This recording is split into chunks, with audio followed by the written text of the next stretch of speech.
ইল্লাল্লাযীনা আমানু ওয়া আমিলুস সালিহাত ওয়া তাওয়াসাউ বিল হাক্কি ওয়া তাওয়াসাউ বিস সাবর। ইল্লা হরফে ইস্তিসনা আল্লাহ ব্যবহার করে বলেন, ও পৃথিবীর মানুষেরা, আমি আল্লাহ প্রথমে তোমাদের সকলকে ক্ষতিগ্রস্তের ঘোষণা দিলাম। তবে রে বান্দারা, জেনে রাখো আমি আল্লাহ এই সূরার মধ্যে 4টা গুণের কথা আলোচনা করলাম। এই 4 গুণ যদি তোমার ভিতরে থাকে তাহলে তুমি হইলা সফলকাম। এই পৃথিবীর জগতে তোমার আশা সফল, এই পৃথিবীর জগতে তোমার টাকাটাও সফল। এই পৃথিবীর জগৎ তুমি একদিন ছেড়ে দিবা, তখনও পৃথিবীর জগৎটা ছাড়াও তোমার জন্য সফল হবে। এই 4 গুণ যদি তুমি অর্জন করতে পারো, পৃথিবীতেও আমি আল্লাহ তোমাকে দামি বানাইব, আর পরকালেও আমি আল্লাহ তোমাকে আমার তৈরি জান্নাতের মালিক বানাইব। মুহতারাম হাজিরিন, আল্লাহ পাক রব্বুল আলামিন বলেন, বান্দারা, আমি এই সূরাতে যে 4টা গুণের কথা অর্জন করলাম, এই 4টা গুণ তোমরা হাসিল করো। কারণ বান্দা, এই সূরাটা যদি অক্ষরের দিক দিয়ে ছোট, যদিও হরফের দিক দিয়ে ছোট, যদিও আয়াতের দিক দিয়ে ছোট, মুফাসসিরিনে কেরাম বলেন, কোন বান্দা যদি এই সূরাটা পড়ে, এই সূরার তাফসীর জানে, সূরাতে আল্লাহ পাক যে গুণের কথা আলোচনা করছেন, এই গুণ যদি কোন বান্দার ভিতরে ঢুকে যায়, এই বান্দার तमाम জিন্দেগিটাই সফল হয়ে যায়।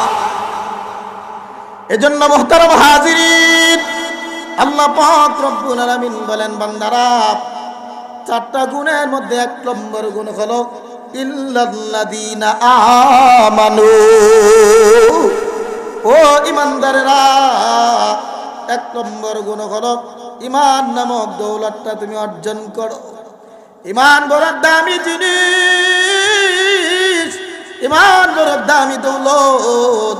এই ঈমান যার আছে তার ইহকালে আসাটাও সফল। ঈমান নামক দৌলত যার আছে তার দুনিয়ার জগতের কামাইগুলো সফল। ঈমান নামক দৌলত যার আছে এই ইহকালের সমস্ত কাজগুলো তার জন্য সফল। ঈমান নামক দৌলত যার নাই, এই পৃথিবীর জগতের কোনো আমল তার গ্রহণযোগ্য না। ঈমান যদি তোমার না থাকে, হ্যাঁ, জীবন হজ করলে কোনো কাজে আসবে না। ঈমান নামক দৌলত যদি তোমার না থাকে, तमाम জিন্দেগীর নামাজ তোমার কোনো কাজে আসবে না। ঈমান নামক দৌলত যদি তোমার না থাকে, সারা জীবনের যাকাতে কোনো কাজে আসবে না। ঈমান নামক দৌলত যদি তোমার না থাকে, আল্লাহ পাকের সাজদাগুলো কোনো কাজে আসবে না। এজন্য রে বান্দা, 1 নম্বর গুণ হলো ঈমান নামক দৌলত তুমি অর্জন করো। কারণ ঈমান এটা বড় দামি জিনিস।